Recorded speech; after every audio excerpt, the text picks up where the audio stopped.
যে দল সুযোগ পেলে দেশের সৌন্দর্য নষ্ট করে পাথর বেচা খাইতে পারে, সেই দল ক্ষমতায় গেলে দেশ বিক্রি করে খাবে না, তার কি গ্যারান্টি আছে? ভাই, জীবনে ছেঁচড়া দেখছি, এমন ছেঁচড়া কোনোদিন আর দেখি নাই।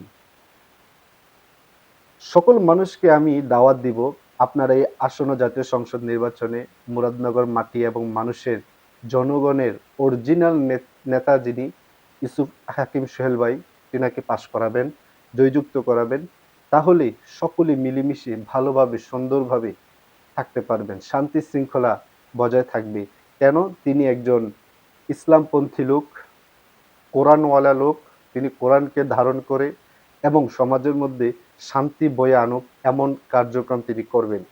সুতরাং এই আসন্ন জাতীয় সংসদ নির্বাচনে ইউসুফ হাকিম সোহেল ভাইকে পাশ করিয়ে জনগণের দেশের কল্যাণমূলক কাজগুলো করার সুযোগ করে দিন। সকলে ভালো থাকবেন, সুস্থ থাকবেন।